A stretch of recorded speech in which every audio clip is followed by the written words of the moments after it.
Rahim. Welcome to my channel Jilani Shah science 406। तो students, आज मेरा जो टॉपिक है यह है Schrodinger wave equation. This is very important equation in quantum mechanics.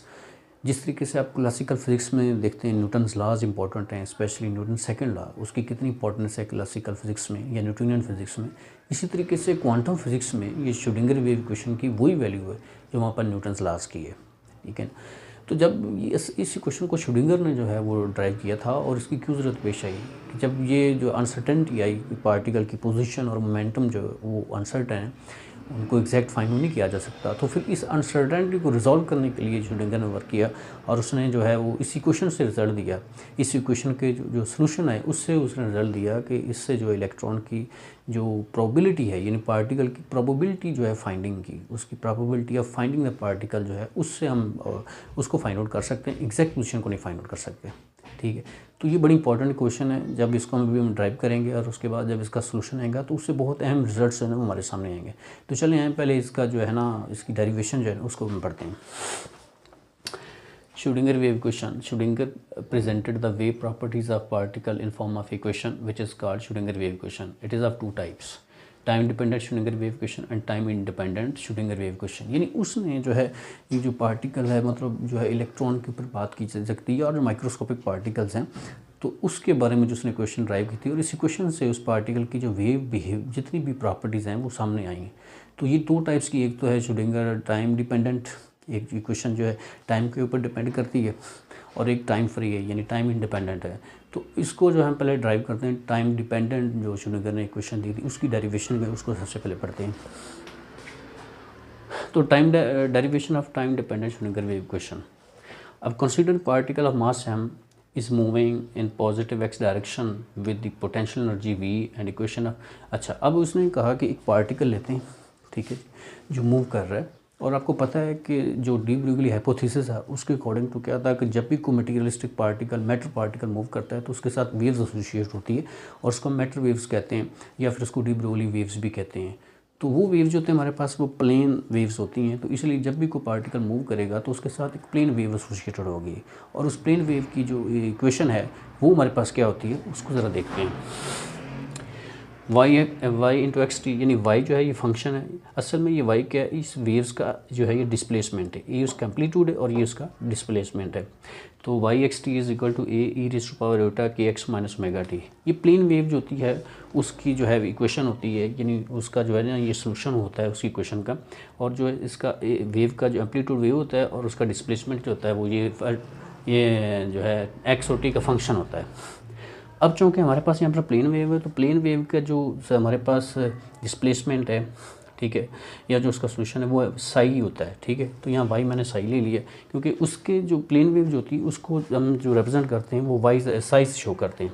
तो साई उसका वेव फंक्शन होता है। किसी भी वेव को रिप्रेजेंट करने के लिए हम वेव फंक्शन लेते हैं और वो वेव फंक्शन जो होता है उस वेव की पूरी प्रॉपर्टीज़ को जो है वो शो करता है।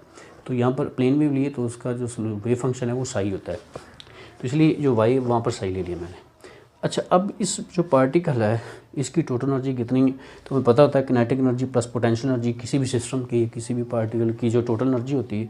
अब इसमें किनेटिक एनर्जी का फार्मूला होता है हाफ एम वी स्क्वायर और पोटेंशियल एनर्जी हमारे पास वी एक्स टी, यानी पोटेंशियल एनर्जी किसका फंक्शन है, डिस्टेंस का, डिस्प्लेसमेंट का और टाइम का। जैसे जैसे टाइम चेंज होगा ये चेंज होती जाएगी, या जिस तरीके से डिस्प्लेसमेंट चेंज होगा, दोनों के ऊपर डिपेंड कर रही है। डिस्प्लेसमेंट चेंज होता है या टाइम चेंज होता है तो ये जो पोटेंशियल एनर्जी है इसमें चेंज आती जाती है। तो सारी बात पार्टिकल मूव कर रहा है तो उसकी पोटेंशियल एनर्जी जो है वो चेंज में आएगी, किनेटिक एनर्जी भी। अब हमने असल में जो हमारे पास जो श्रोडिंगर की इक्वेशन है ना वो यहीं से हमने ड्राइव करनी है। अब देखें ज़रा, इसको जो है मैं कोशिश करूँ मोमेंटम की शक्ल में लेके आता हूँ। तो इसी क्वेश्चन को हमने क्या कि एम से मल्टीप्लाई कर दिया और डिवाइड भी कर दिया। ठीक है जी, तो ये देखें वी एक्स टी तो ऐसे ही आ गया, और ये हमारे पास एम से जब मल्टीप्लाई हुआ तो ये स्केयर में आ जाएगा, और वी पहले स्केयर है तो पूरे को मैंने स्केयर कर दिया, और ओवर क्या है 2m है, और जो वी एक्स टी ये हमारे पास पोटेंशियल एनर्जी है। अब देखें ये हमारे पास पी स्क्वायर बन गया और 2m plus we x T. अब इसको हम क्या करते हैं, इसी वेव फंक्शन के साथ इस इक्वेशन को साई के साथ मल्टीप्लाई कर देते हैं। तो यहाँ ई साई आ गया, यहाँ भी साई आ जाएगा और यहाँ भी साई, और ये हमारे पास वो इक्वेशन है जिसको हमने सॉल्व करना है। इसमें हमने करना है कि ई साई की वैल्यू फाइंड आउट करनी और पी स्क्वायर साई की। इस दोनों वैल्यूज़ को यहाँ से हम क्या करेंगे, पुट कर देंगे निकाल के इससे, ये जो हमारे पास वेव फंक्शन है यहाँ से हम निकालेंगे और इसमें पुट कर देंगे और हमारे पास जो है वो श्रोडिंगर वेव इक्वेशन आ जाएगी। चलिए अब हम इसको करते हैं। We find the values of e psi and p square psi then put in 2, ये इसका मेथडोलॉजी है। तो अब हम क्या करते हैं, देखें यहाँ पर जो है ये हमारे पास ये वाली जो इक्वेशन है इसको हम एक्स स्क्वायर के हिसाब से डिफ्रेंशिएट करते हैं 2 टाइम्स। तो अब मैंने इसको डिफ्रेंशिएट कर दिया, ठीक है, विद रिस्पेक्ट टू एक्स। तो D psi over d x आएगा, तो डी ओवर डी एक्स ये हमारे पास वो वेव है, साई की वैल्यू है यहाँ पर। तो जब इसको डिफ्रेंशिएट करेंगे तो आप देख रहे हैं कि एक्स के लास्ट से डिफ्रेंशिएट करेंगे तो ये ओमेगा टी तो यहाँ पर 0 हो जाएगा, लेकिन जो एक्स है ये के जो है यहाँ पर आएगा, एक्स की डेरिवेटिव 1 हो जाएगा और ओमेगा जो है वो साथ बाहर आ जाएगा। अच्छा, अब फिर इसको दोबारा डिफ्रेंशिएट करें तो फिर ये हमारे पास सामने ओमेगा के आ जाएगा, तो ओमेगा जो है ओमेगा से मल्टीप्लाई होगा तो ओमेगा स्क्वायर बन जाएगा और के स्क्वायर आ जाएगा, ठीक है। उसके बाद हमारे पास ये ए वैसे ही आ रहा है कांस्टेंट, और ये अब देखें ये वाला तो जो है हमारे पास वो पहले ही ए रेज़ टू पावर ओमेगा के एक्स माइनस ओमेगा टी, ये हमारे पास साई की वैल्यू है, तो वो मैंने साई लिख दिया यहाँ पर, ओमेगा स्क्वायर के स्क्वायर आ गया। अब ओमेगा स्क्वायर की वैल्यू क्या होती है -1, तो मैंने पुट कर दिया माइनस के स्क्वायर साई आ गया, ये क्वेश्चन 3 आ गई। अब हम क्या करेंगे, इसी क्वेश्चन को इक्वेशन 1 को टी के हिसाब से, पहले हमने एक्स के से डिफ्रेंशिएट किया, अब टी के हिसाब से करते हैं।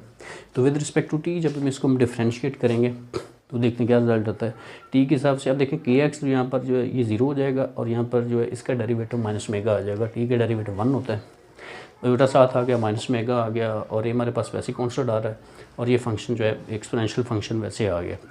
अच्छा, अब यहाँ पर A e raise to power omega के x minus mega t psi की वैल्यू होती है, मैंने पुट कर दी। अब माइनस ओमेगा आ रहा है तो इसको पॉजिटिव करने के लिए ओमेगा से डिवाइड भी कर दिया, मल्टीप्लाई भी कर दिया, तो ये minus omega square over omega आ गया ओमेगा साई। तो यहाँ से हमारे पास d psi over d t की वैल्यू आ गई 1 ओवर ओमेगा साई। अब देखें स्टूडेंट्स, चूँकि पार्टिकल मूव कर रहा है और उसके साथ वेव है, वेव्स की फॉर्म में मूव कर रहा है पार्टिकल, तो हमें यहाँ पर जो है 2 चीज़ें मिल रही हैं, एक ओमेगा ये एंगुलर फ्रीक्वेंसी और दूसरा जो है वो वेव नंबर। हम चाह रहे हैं कि पार्टिकल की स्टडी कर रहे हैं with the help of wave, ठीक है। तो पार्टिकल की स्टडी के लिए ज़्यादा बेहतर है कि हमें उस पार्टिकल की जो है वो एक तो एनर्जी का पता होना चाहिए, ठीक है, क्योंकि ये तो जो के है ये तो वेव नंबर है, ये तो वेव्स के बारे में ज़्यादा इन्फॉर्मेशन देगा ना, तो पार्टिकल के लिए हमें उसकी एनर्जी का पता होना चाहिए, ठीक। तो स्टूडेंट्स देखिए यहाँ तक हमने जो है वो ड्राइव कर लिया था पहले सेक्शन में। अब यहाँ पर हम क्या है, ये जो हमारे पास इक्वेशंस हैं ये आप देख रहे हैं, इक्वेशन 4 और 3 हमने ड्राइव कर ली। अब हमने हमारा काम थोड़ा सा रह गया है। यहाँ पर देखें क्वेश्चन जो थर्ड क्वेश्चन इसमें के आ रहा है और के किसको शो करता है, नंबर ऑफ़ वेव्स को, ये वेव नंबर होता है।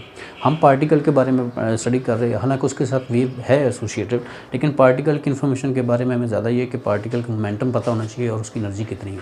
तो हम जो के है इसको भी जो है कन्वर्ट करेंगे और जो के हमारे पास है ये मोमेंटम की टर्म में इसको लेके आएंगे और ये जो मेगा है हमारे पास इसको हम एनर्जी की टर्म में लेके आएंगे, ठीक है जी। तो आपको पता है कि जो अब देखें ज़रा इसको, जब मैं ये आपने नोट कर लिया तो मैं इसको थोड़ा सा रेज़ करता हूँ। अब देखें जो हमारे पास वेव नंबर है, ठीक है जी, उसका फार्मूला क्या होता है, तो उसकी वैल्यू होती है 2 पाई और लम्डा, और लम्डा हमारे पास वेवलेंथ होती है डी ब्रोगली वेव की, तो उसका फार्मूला होता है h/p, यानी ये प्लांक्स कांस्टेंट ओवर मोमेंटम। तो अगर हम इसको उल्टाएंगे तो ये क्या बन जाएगा p/h, ठीक है जी। तो अब जो है वो ये 2 पाई ओवर लम्डा में से 1 ओवर लम्डा लैदा किया, 1 ओवर लम्डा की मैंने वैल्यू पुट कर दी, तो वो क्या p/h। अब आपको पता है कि जो हमारे पास h कट होता है वो किसके बराबर होता है, h/2 पाई के, और अगर मैं इसको उल्टा दूँ यानी 1 ओवर h कट कर दूँ तो ये 2 पाई/h आ जाएगा, ठीक है ना। तो यहाँ से देखिए ये 2 पाई/h है, तो इसकी जगह जो है वो मैंने h कट लिख दिया, 1 ओवर h कट आ गया तो p/h कट आ गया, तो k की वैल्यू क्या बन गई, k p/h कट। इसी तरीके से हमारे पास जो रिलेशन होता है एंगुलर और जो लीनियर फ्रीक्वेंसी होती है उसमें, तो वो होता है omega equal 2 pi over new, ठीक है जी। तो न्यू है यहाँ पर ये, और प्लांक्स रेडिएशंस के मुताबिक क्या होता है, E = h cut. Planck's quantum theory आपने पढ़ी, एनर्जी जो होती है वो फ्रीक्वेंसी के रिलेटेड होती है, डायरेक्टली प्रोपोर्शन होती है। तो यहाँ से जो फ्रीक्वेंसी किसकी इक्वल आ गई, E/h दूसरी साइड पर। वही बात अब जो है वो देखें ये E/h है, यहाँ पर इसकी वैल्यू पुट कर दी तो ये 2 पाई/h आ गया, ठीक है ना।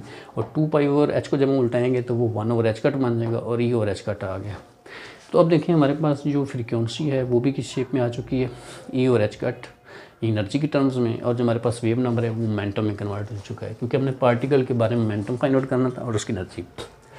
तो अब जो है आपने इक्वेशन 3 में के की वैल्यू पुट कर देनी है पी और एच कट, ठीक हो गया। तो वो हमने पुट कर दिया यहाँ पर पी और एच कट, तो ये पी स्केयर और एच कट स्केयर आ गया। और इसके बाद जो है ये एच कट स्केयर उस तरह मल्टीप्लाई हो जाएगा, तो इस तरह हमारे पास पी स्केयर साई और इक्वेशन 5 आ गई। इस तरीके से इस इक्वेशन 4 में अपने ओमेगा की वैल्यू पुट कर दी है और ओमेगा की वैल्यू हमने यहाँ से क्या निकाली ई ओवर एच कट। तो इस इक्वेशन 4 में पुट करें तो ये हमारे पास आ जाएगा, देखें वो 1 ओवर ओटा और ई ओवर एच कट। तो आयोटा को उधर मल्टीप्लाई कर दिया और एच कट भी, तो ये हमारे पास ई साई आ गया। इक्वेशन नंबर 6 आ गई।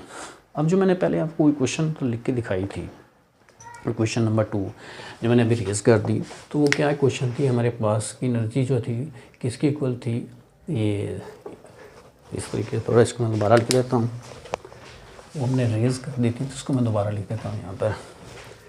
तो हमारे पास क्वेश्चन 2 क्या थी कि E psi is equal to p square over 2m psi plus V Sai.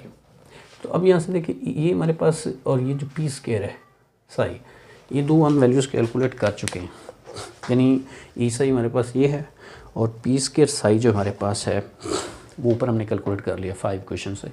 ये दोनों वैल्यू उसमें पुट कर दें, ठीक है जी, इस इक्वेशन में। तो ई साई की जगह हमारे पास ये रिजल्ट आ गया। ई साई की वैल्यू क्या निकली, ये आयोटा एच का d psi over d T, और जो 1 ओवर 2m तो वैसे ही पी स्केयर साई की value minus h cut square d square psi over d x square plus V psi आ गया। अब इसको जो है ये है, इसको थोड़ा सा सॉल्व करें तो ये आता है, इस इक्वेशन को इस साइड पर लिख दिया, इस साइड को मैंने जो राइट हैंड साइड पर लिख दिया, minus h cut square d square psi और d x square plus V psi iota h का डी साई और डी टी। ये है हमारे पास श्रोडिंगर की इक्वेशन। और इसमें आप देख रहे हैं कि इसमें एक्स भी है यानी स्पेस कोऑर्डिनेट्स भी हैं और ये इसके ऊपर टाइम भी है। तो ये जो है टाइम डिपेंडेंट है क्योंकि इसमें टाइम आ रहा है। तो ये जो है चूँकि एक्स कोऑर्डिनेट आ रहा है तो इसका मतलब 1 डायमेंशनल में ये टाइम डिपेंडेंट श्रोडिंगर इक्वेशन है, ठीक है। अब ये जो इक्वेशन है इससे हमने काफ़ी सारे रिजल्ट्स हैं वो डिस्कस करने हैं। तो पहले हम इसको थोड़ा सा और प्रोलॉन्ग करते हैं, थोड़ा सा इसके अंदर और इजाफा करना है उसको करते हैं और बाकी जो है काम उसके बाद हम इंशाल्लाह करते हैं अगले सेक्शन में। तो स्टूडेंट्स देखें, अब जो है हमने ये जो है time dependent Schrodinger equation 1 dimension में कैलकुलेट की थी। अब ज़रा इसको और सिंप्लीफाई करते हैं। तो मैं साई यहाँ से ना कॉमन ले लेता हूँ, तो ये दो टर्म माइनस एच के 2m d square over d x square plus V जो है इसको लैदा कर लिया और ये साई जो मैंने कॉमन ले लिया यहाँ से। अब ये वाले जो सारी जो टर्म है ना, दो टर्म, इसको एक नई टर्म का नाम लेते हैं एच, ठीक है जी। तो ये एच साई आ जाएगा और ये होता है एच कट और डी टी जो होता है ये एनर्जी होती है, एनर्जी ऑपरेटर होता है। तो इसकी जगह मैंने ये लिख दिया और ये जो है अब इसको मैंने लिख दिया है कि एच ऑपरेटर है, तो ये ऑपरेटर इस फंक्शन के ऊपर ऑपरेट करता है। तो इसके बदले फिर हमें क्या देता है, ये आइगन वैल्यूज़ देता है एनर्जी की, ठीक है। यानी जब कोई ऑपरेटर किसी ऑब्जर्वेबल या वेव फंक्शन के ऊपर ऑपरेट करे और वही हमारे पास वेव फंक्शन दोबारा आ जाए तो यहाँ पर जो वैल्यूज़ होती हैं वो आइगन वैल्यूज़ होती हैं। तो ये तो बाद में हम डिस्कस करेंगे, इसका अलग एक लेक्चर होगा, लेकिन अभी ज़रा इसको कंप्लीट करते हैं इक्वेशन को।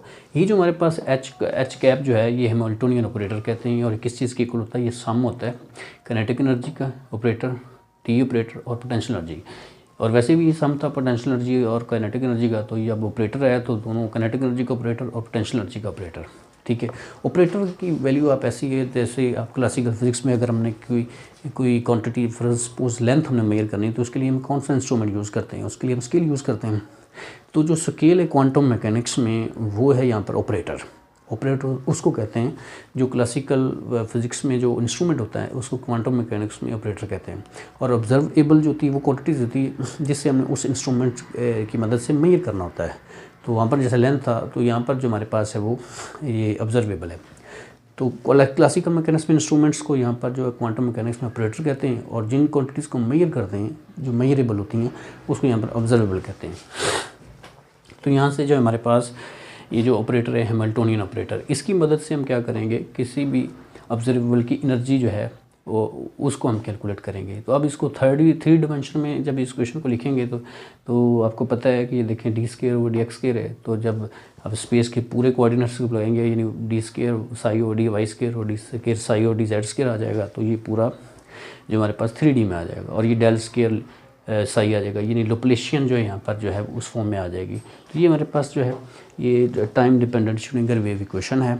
तो ये बड़ी, इसमें देखें क्या चीज़ें आ रही हैं, एच कट आ रहा है, मास ऑफ पार्टिकल और पोटेंशियल एनर्जी है और हमारे पास जो है देखें ये इनके दरमियान रिलेशन है, यानी ये पार्टिकल की मास और उसका जो पोटेंशियल एनर्जी और जो प्लांक्स कांस्टेंट, इनके दरमियान रिलेशन, जब इसका हम सोल्यूशन जो है ड्राइव करेंगे तो उस सोल्यूशन से हमें बड़ी इंपॉर्टेंट, और इसका सोल्यूशन क्या है, साई, ये वेव फंक्शन, यानी इसको जब सॉल्व करेंगे साई की वैल्यूज़ जो हमारे पास आएंगी बड़ी इंटरेस्टिंग होंगी।